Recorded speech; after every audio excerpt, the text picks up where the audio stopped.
Hello everyone, okay, back with another video. Now, the last one was about creativity as a strength of ADHD. So, and I said I would pick like another two strengths maybe to focus on individually. And this one is going to be about energy. Now I wouldn't say that's the same thing as hyperactivity, and I'll explain why in a second.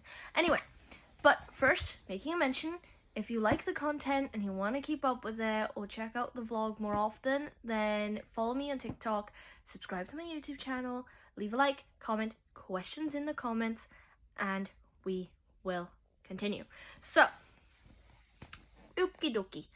Now, just to begin, because I said like I got this book recently, I just like the way they kind of explain energy as a strength for a second, so I'll read that, it's really quick. So, an abundance of energy for high potential and capacity for action. Now, what that says to me is what they're talking about is essentially this idea that, right, hyperactivity is more like an impulse to get going. But then having the energy for it is like having the motivation for something. So, for example, let me think. Right, so say if you like Lego. Yeah, I loved Lego as a kid. I say loved as a kid, I mean I still love Lego. If I have a box of Lego, I'm sorted out for the whole day. But say if you have now a bunch of Lego bricks, and now on average, someone who likes Lego perhaps will look at it and go, I'm gonna build a house. I'm gonna build a robot. I'm gonna build a miniature, I don't know, fire station or something like that. But when you have the real energy for this project, for this activity, no matter what it is, it kind of drives you to do more with what you have. So, and in terms of as a strength of ADHD, that is so definitely there. I mean, I've kind of mentioned it somewhat before, like in subjects like geography, my motivation, my energy for the subject was just not there. I tried and it wasn't there. It was just, it almost felt like it wasn't a natural part of who I was. But when it came to things like English, so books and art and things like that, it became a sort of, well, my energy was definitely there. I would like go for it. It was like everyone else says in school, oh God, really? We have to do an essay and it has to be 2,000 words? Why? And then I'd be like, 2,000 words? Pfft, easy! Especially if it was on something I liked. Because I'd sit down and I'd hash out 500 words in an hour and we have a week to finish said essay. I'm good. Yeah? So, essentially what it's saying there is with the energy that comes with ADHD, you have this high potential.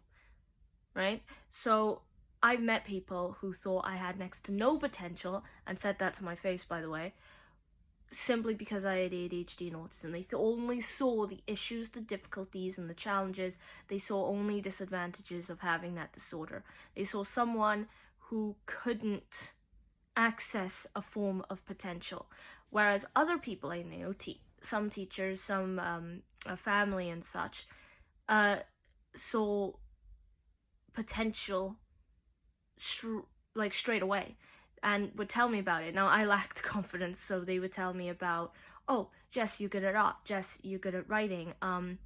You learn things really quickly. You have a great memory, that kind of thing. I did a random martial arts class on a PSE day, and even the guy who took the class, it was just for an hour, but everything he taught us I picked up really quickly, and I got really invested, and I love that stuff, and I want to do more of it. And he even offered me a place at his school, but it was a bit out of the way for me to go to, so I didn't end up going. But you see, that kind of thing, because when you have the energy to achieve something, the motivation to achieve it, you will. And with ADHD, there is an abundance of that, as it literally says in this book. So it's funny to think that it's so widely regarded that if you have one or both of these disorders, then there isn't any potential there. There's just difficulties, there's just challenges. When in fact, a large strength of ADHD is there's a high potential for you, due to your energy that comes from it. So so